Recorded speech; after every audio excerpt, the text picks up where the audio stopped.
Marvel fans were hyped. After Wakanda Forever, expectations for Ironheart were sky high.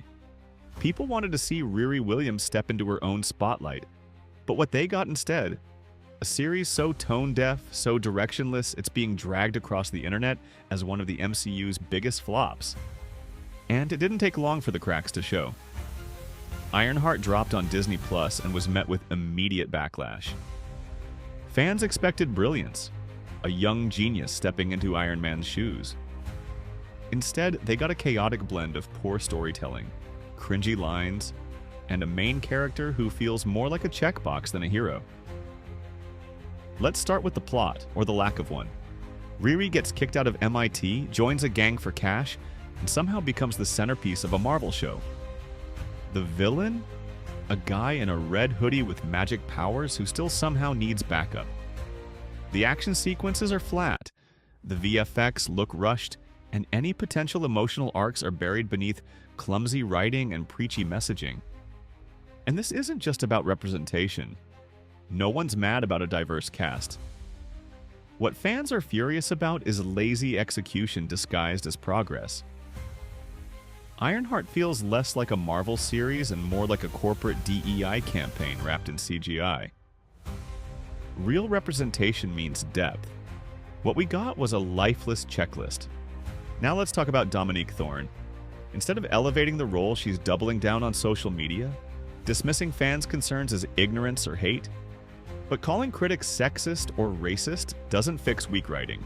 It just alienates your audience further. Behind the scenes, Bob Iger is reportedly panicking. Streaming numbers are dropping. Merch isn't moving. And Marvel's once golden reputation? Fading fast.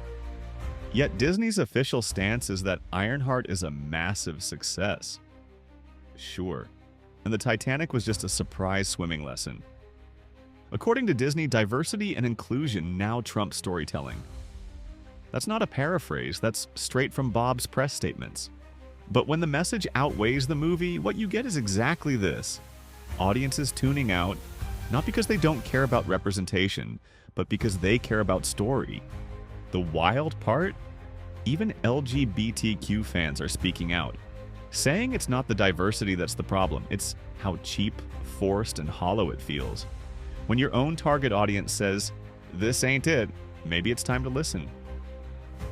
Then came the desperate move, introducing Mephisto, the devil of the MCU. Except this isn't the nightmare-fueled villain fans hoped for. Nope.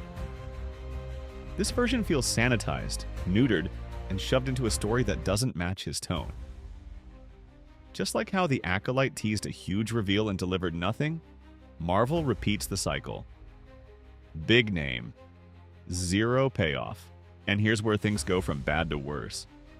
Disney is reportedly planning a crossover event. Ironheart, Ms. Marvel, Echo, all the characters whose solo runs failed to stick. One giant mess packaged as the next big MCU phase. No build-up, no chemistry, just a boardroom Hail Mary. Viewership is so low, Disney's gone silent on the numbers. When a show performs, it's everywhere. Front page, billboards, trending tweets. But when it tanks, suddenly it's all about engagement. The truth? Millions spent, and the audience isn't buying it. Even the spin-offs are laughable. Rumors of side character series from Ironheart. Characters with 5 minutes of screen time. The fans didn't ask for this. They didn't even ask for Ironheart. They asked for good stories, strong characters, and the feeling Marvel used to give them. This isn't a phase, it's a free fall. And the more Disney insists the audience is the problem, the more fans check out. Ironheart should have been a win, a celebration of a new generation. Instead, it's the case study for how not to build a franchise. It's not the cast or the themes, it's the execution. And if Marvel keeps chasing trends over storytelling, they won't just lose viewers, they'll lose the legacy they spent decades building. Want to fix it? Go back to what worked.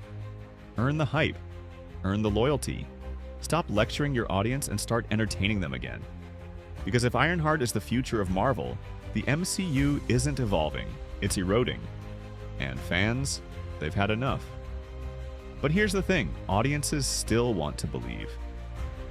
Deep down, people are rooting for Marvel to make a comeback. Not because of brand loyalty, but because of what Marvel used to represent.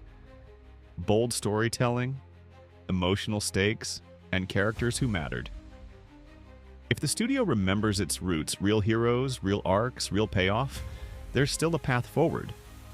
But that path won't be paved by spin, spreadsheets, or slogans. It'll be built by storytellers who care more about connection than checklists. So now the question isn't whether Marvel can recover, it's whether they're willing to earn back the trust. Because if not, Ironheart won't just be a failed series. It'll be the warning sign fans look back on, the moment they stopped watching, not because they outgrew superheroes, but because the superheroes stopped being super.